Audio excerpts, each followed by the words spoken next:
funny either. Oh, hello there. Hello. Good afternoon. I'm the Admiral. How are you?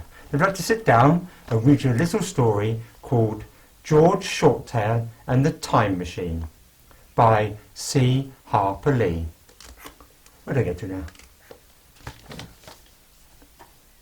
The prologue. Chapter 1-ish. We're all going on a summer holiday. George was bored. He was lying in his bed reading his well-thumbed copy of H.G. Wells's The Time Machine, while Spot was curled up at his feet, fast asleep on the sunniest bit of the bed. It was the middle of the summer holidays, and so far he had been on literally no adventures. "Spot," he began, "I'm bored." Spot looked at him and meowed as the little brass bell on his collar tinkled. George had only recently purchased a new red leather ID for Spot, as the last one from when they first met had mysteriously vanished. "I need to go on a great adventure," he added. Harmony called up from the kitchen, "George, lunch is ready. Wash your paws and come down, please." He frolicked half-heartedly down the wooden stairs. "Won't you go and visit Posy this afternoon?" asked Harmony, placing his toasted cheese and marmalade sandwich in front of him. There was a postcard from his brother on the table. On the front was a picture of San Francisco Bay.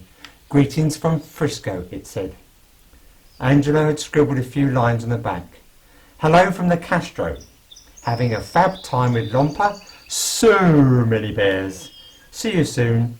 Love, Angelo. Kiss, kiss, kiss." He finished his sandwich, placed his plate in the sink and walked outside towards Posy House, followed by Spot. "That's odd," he thought as he knocked on the door of his friend's house. There was a large sign saying, "Inventing. Please call at rear of house." Turning the corner, George could hear Posy and her dad talking.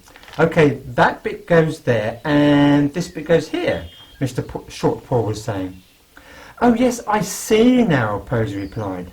"Oh, hello, Posy," said George. "Oh, hello," she replied, waving at him from behind what appeared to be an upside-down green leather sofa. "Hello, George," said Mr. Shortpaw. "Just in time too," he added. George looked quizzically at him, wondering what he meant. As they clambered over the sofa, George pointed out that she had an oil spot on her cheek and some on her t-shirt. "Doesn't it look spiffing?" she said, wiping her face on her t-shirt. George didn't know what to reply, as he wasn't very technically minded. Yes," he replied. Mr. Shortpaw passed him a magazine. George looked at the front cover. "Practical Engineering from Bears," it read.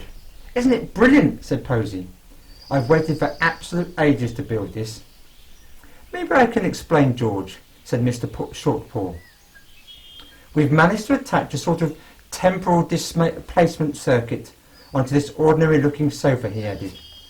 George nodded, not really understanding. Seeing that George was a bit lost with the technical jargon, Mr. Shortpaw continued. "Well, what that means in practical terms is you can travel to any point in time, or even space," he added with a chuckle. George thought for a moment. Wait a minute, Mr. Shortpaw. Are you telling me you built a time machine out of a Chesterfield?" Wiping his paws on an oily rag, Mr. Shortpaw replied, "The way I see it, if you're going to build a temporal conveyance, why not do it with some style?"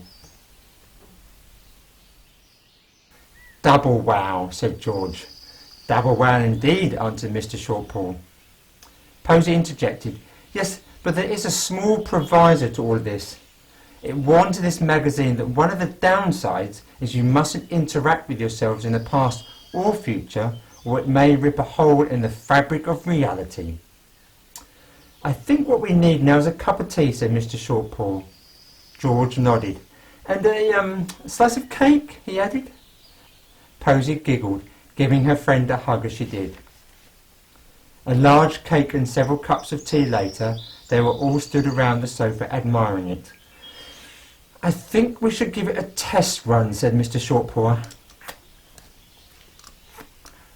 I shall set the time dilation circuits from 1 minute from now to see if it works before we give it a proper run, he added. He opened the panel that was concealed under the armrest and clicked the dials into place. May I have your necklace key, please, Posy? Asked Mr. Shortpaw. Handing it to her father, he placed it into the slot and gave it a quarter turn. With a satisfying clunk, a humming noise came from the sofa as the time circuits engaged. Stand back, everyone, he said as the machinery worked. 5, 4, 3, counted Posy excitedly. Before anyone could stop him, Spot jumped out of George's arms and onto the sofa as it vanished. "Oh, lummy!" exclaimed George. Posy reassured him that it was all right, as Spot would only be away for a minute. They suddenly reappeared with a poof! Minus Spot. "Ooh!" exclaimed Mr. Shortpaw. "I wasn't expecting that." George was a little concerned for his cat, hoping that he'd be all right. Behind him came a familiar meowing. There was Spot, no worse for wear for his time hop. "See," said Posy, "I knew it'd be okay." George picked up his cat and noticed that the collar was missing. No doubt Spot had managed to wiggle this one off too. "Well," said Posy, "that seems to work perfectly then." Mr. Shortpaw agreed. "Yes, I think you and George should try it now. Now remember what I said about only taking small jumps and no interacting." Posy nodded. "Don't worry, Dad. I'll be careful," she said. "Where would you like to go?" she asked George as they fastened their seatbelts. George thought about it for a few minutes. He said. "I never got to meet Commode the Wise before they left Canadia."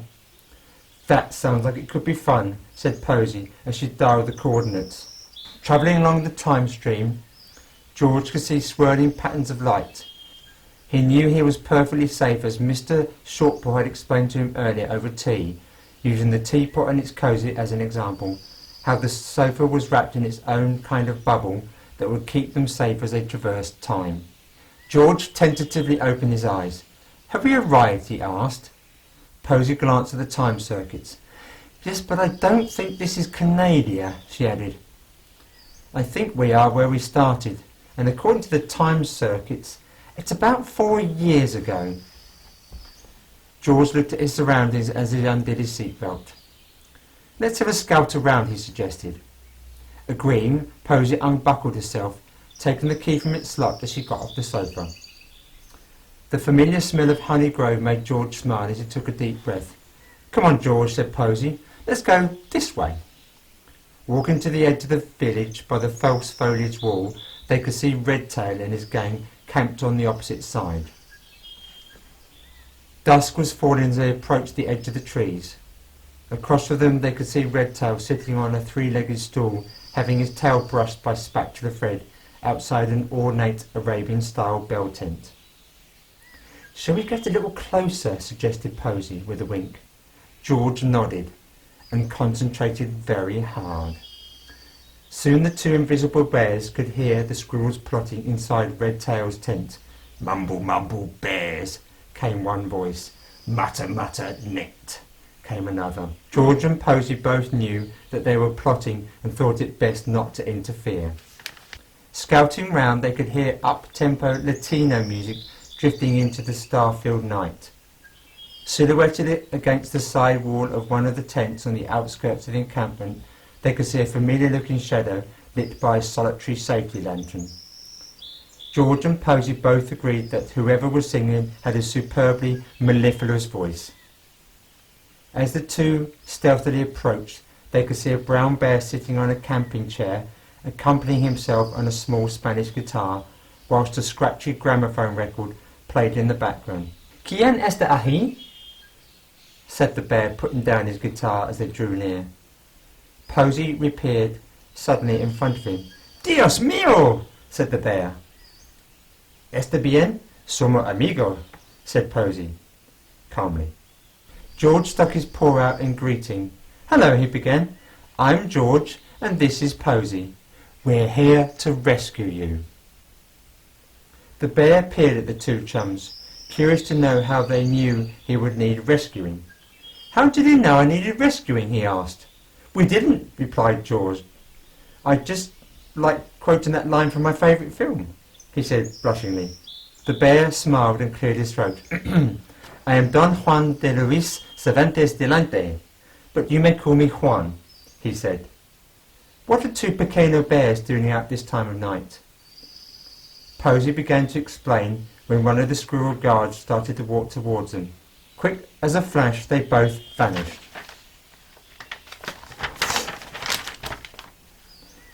What's going on here? Said Crow's Nest Pete. Juan stared at him for a moment. Aquí no ha nadie más que gallines, he replied with a smile. Crow's Nest Pete glowered at him, not understanding. Right, yes, don't let it happen again, he said pointedly as he walked away. Reappearing again, George and Posy wanted to know why Juan was working with the squirrels. Well, my niños, I was captured by Redtail and his pirates and forced to work with him as a translator. I normally work at the University of San Marcos in Lima as a professor. That was until about, I think, a week ago when I was bear-napped. Posy gave Juan a hug and suggested a way for him to escape. Invisibly, she sneaked towards Redtail's ornate tent and started to unpeg the supports.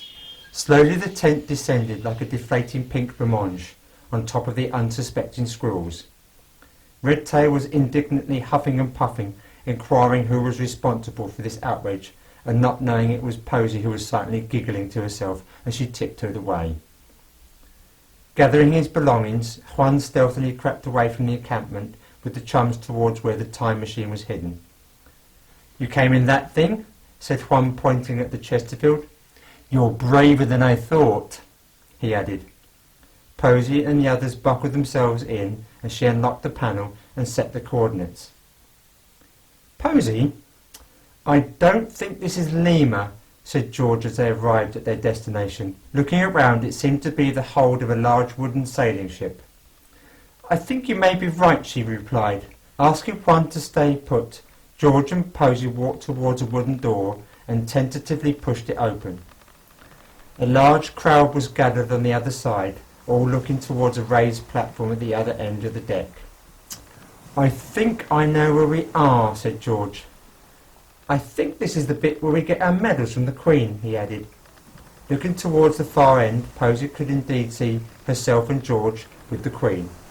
I think we should go before we get spotted, said Posy. George agreed, but asked if they could wait a bit longer. Quietly they snuck back into the ship's hold, and Posy reset the dials. Here we go again, she said as the sofa vanished.